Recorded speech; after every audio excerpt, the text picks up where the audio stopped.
strategies. And in those cases, we put them on corrective action. We require more severity of monitoring. It's just a matter of how well you're doing. Accountability for autonomy, right? The better you do, the less invasive we will feel the need to be. Right. I have a question about your Tier 2 folks. So what are some warning signs that, I don't know if it's maybe at the regional rep level or maybe your school improvement team that starts to see warning signs that the school might need to be bumped up to Tier 2? So financially, there's general metrics, right? So you can use standard industry metrics. So days of cash that falls below 15 days of cash would immediately trigger an emergency, or I should say a danger zone. So there's those, any 10% or more decrease in FTEs could be an issue. So there's just very clear sort of, finance is actually pretty easy because it's all number driven. So you can metric it. And do you see those metrics? That's what you look at when you're looking at your monthly director reports? I see them every month. Yep. Okay. So like for this year, we've placed offhand 5 or 6 schools on some sort of, not corrective action because it's not actually a formal corrective action plan. Okay. I've sent out a notice of concern saying I'm seeing a negative trend here. What are we going to do? So it's like a pre-corrective action. Yeah. It's to give the board a heads up that we're starting to see some issues. And actually, when those go out, for finance in particular, I go to the next board meeting, whatever it may be, and explain to the board why I'm issuing it and what I'm seeing. I'm not asking for any change. I'm not asking them for a plan. At that point, it's just, we see an issue, we're concerned, you need to start making some plans. If it continues down this path, then we will put you on corrective action. The challenge with finance in particular is that what could their corrective action possibly be, right? Like you have to get more kids. Yeah. That is the corrective action. Yeah. So we years ago we looked at putting people on corrective action. I'm like, this is kind of dumb because their only option to get financially stronger is to get more kids or to fire people. Like those are, and they're both not good options. Yeah. And you can't do it next month, right? Like you can't come to me in December and say, okay, by January we'll be totally fixed. Yeah, like, we'll have 30 more kids. Right. That's not how money works. And so I said, no, we need to just give them earlier warning signs and allow them to correct. Academics uses a totally different style of view. We require them to report into us a few times a year on their nationally normed, so typically NWEA, but they don't have to use that. In some of the schools, we will ask to see some short cycle, type things.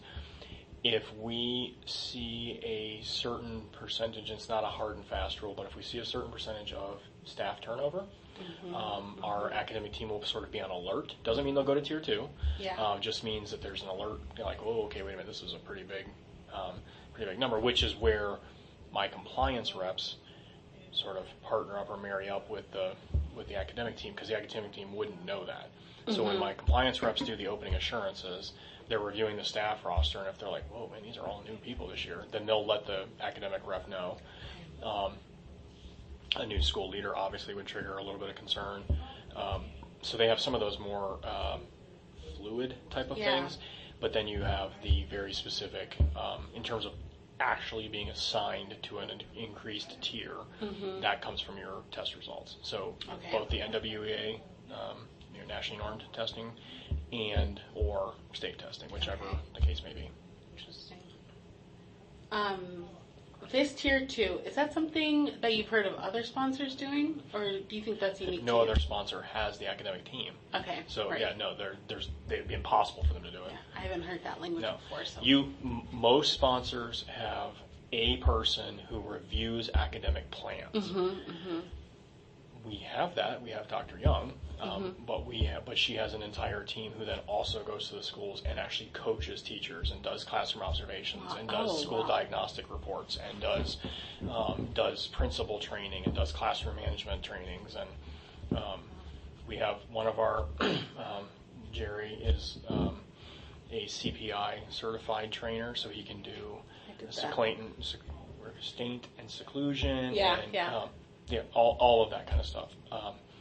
So it would be physically impossible for other sponsors to do it. They don't have the staff to back it up. Right. They don't have the capacity. Right. I have a question about resources, especially for someone in your position who's at home office managing a team of people. What resources do home office sponsor staff access? Like if you have a question about ORC 3314 or another financial policy, what resources do you access to get an understanding of your work? Well, so we have legal counsel on staff. Okay. ORC specifically, I just call the lawyer. Right. Super easy in that case. If I have a financial question, I know almost every treasurer in the state of Ohio, so Okay. I typically will call what I would amount to my friends, basically, Right. or my coworker or co-partners. Yeah. In the compliance world, if there's some sort of policy thing, like if one of my reps has a question, I'm their first line. Yeah. Obviously they come to me. And